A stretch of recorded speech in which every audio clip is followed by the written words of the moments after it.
Welcome back sa akin channel mga kasweet at magandang araw sa inyo. Patay na nga daw ang impeachment. Gaya ng impeachment complaint noon ni Vice President Sara noong nakaraang taon. Patay na nga ang impeachment ni Vice President Sara dahil maaari itong madismiss sa tulong ng Korte Suprema.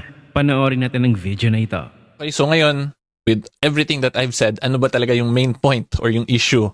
So hindi na to nila na-discuss dito sa pleading, pero may idea ako kung ano yung gusto nila i-point out. Ito.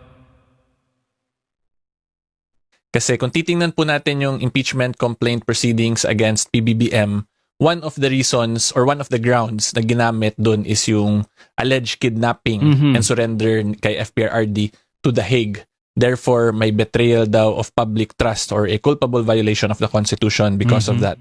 And in that ground po, ang ginamit na argument ng House to dismiss based on everything I've read at nung nanood ako ng impeachment proceedings, ay wala pa daw finality yung decision ng Supreme Court, yung habeas corpus case currently pending sa Supreme Court. Therefore, there is no official declaration or court order na nagsabi na mali yung ginawa ng government ni PBBM in relation to the kidnapping and surrender of FPRRD to The Hague. Okay, so kung i-correlate po natin dito, bakit inalaw ng House na ito kahit pending pa sa COA tapos may right to appeal pa si VP sa Supreme Court, ay naging basihan yun siya na impeachable offense, yung confidential fund issue na yon, pati yung kay Ramil Madriaga.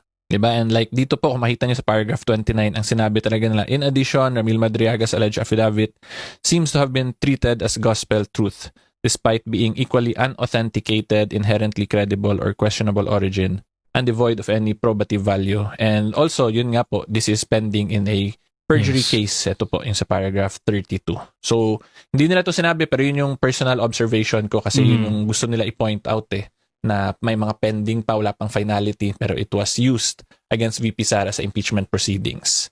Okay, so ngayon, ang next question na lang, sapat ba yon yung ganong argument para mapadismiss ngayon itong impeachment complaint ito based on a violation of the due process as alleged po ng defense ni VP Sara? Ito na. So, in very simple terms po, ang nakikita kong gusto i-point out dito ng defense is that merong malicious prosecution or malicious investigation or malicious impeachment complaint proceedings na ginawa yung HOR kasi nga hindi equal yung pag-treat kay PBBM at kay VP Sara. Unfair. So, pwede po yan siya ma-dismiss based on that argument, pero it is subject to a very heavy burden on the part of the defense kung i-allege talaga nila yon na may ganong malicious na ginawa yung House sa Supreme Court.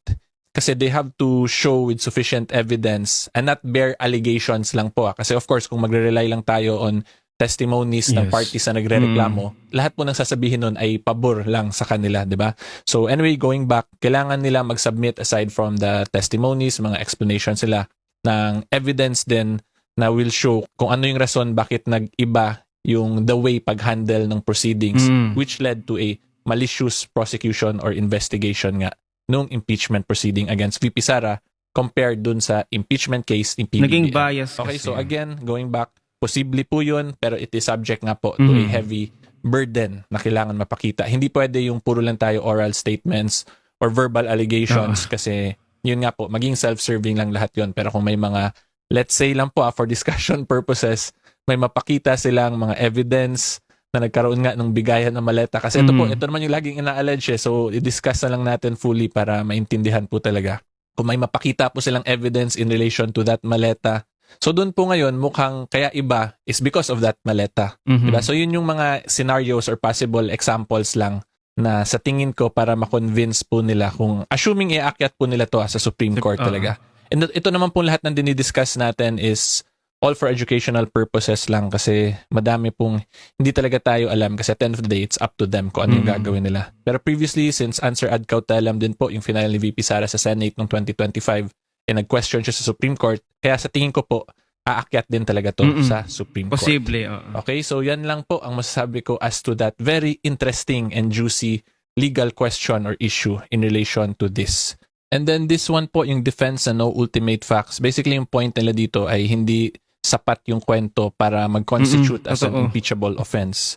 So you can just read this na lang po isa-isa. Itong part naman po na to medyo self-explanatory na to eh. Kasi basically kina-counter lang nila yung explanation na hindi yun siya sapat para maging impeachable offense. Yun lang po yung point nitong no ultimate facts. Kasi hindi po kasi kayo pwede magbigay lang ng puro conclusions as the complainant kasi it's not up to the complainant to provide a conclusion, di ba? Ang trabaho lang po talaga mag-present ng facts at ng legal basis niya kung bakit nagkaroon ng impeachable offense in this case. So yung magbibigay po ng conclusion kung whether or not may impeachable offense nga is the Committee on Justice, yung may trabaho nun. Okay, so yan lang naman po yun. Again, according to the defense ay kulang sa kwento or yung mga kwento ay hindi sapat para mag-constitute as Chismis ultimate lang. facts na merong impeachable offense na ginawa si VP Sara Duterte. Okay, so yan lang po ang masasabi ko as So yun na mga kasweet, malakas ang tsansa madismiss itong impeachment complaints laban kay Vice President Sara kasi ayon na rin kay Attorney Neil Abayon, mukhang iaakyat ito ni VP Sara sa Korte Suprema.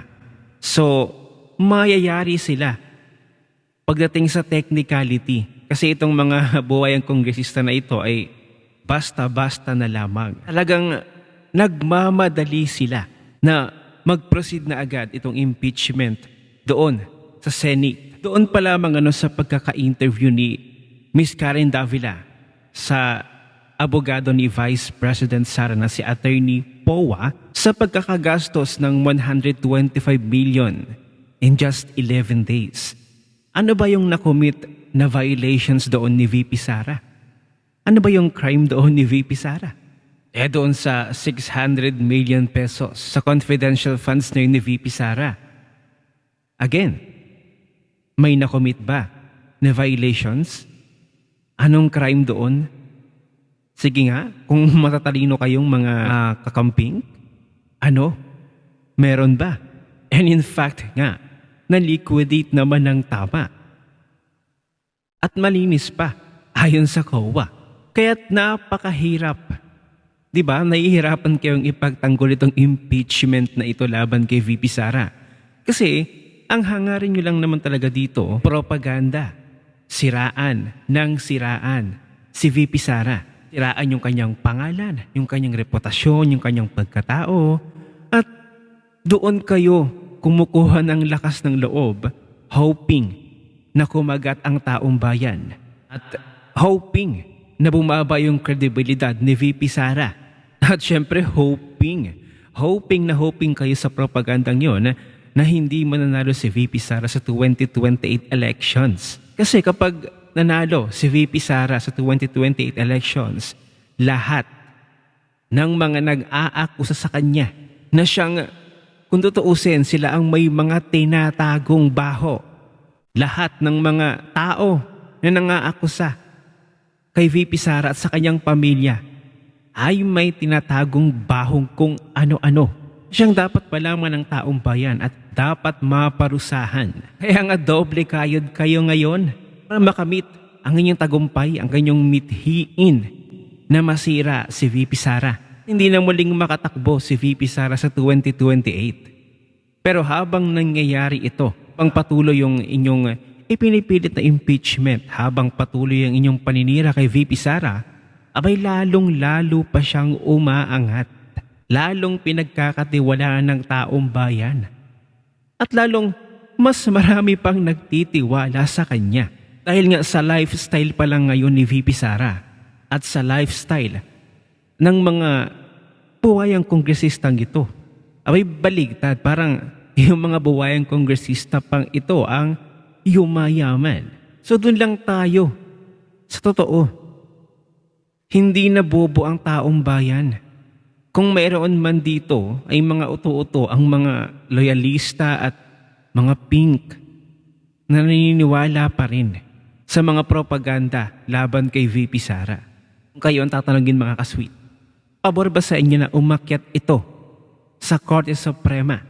Sa palagay ninyo, madidismiss kaya ang impeachment na ito? Kongreso, at hindi na makakaakyat pa sa Senado? Aba, i-comment mo na yan sa comment section at magkita-kita ulit tayo.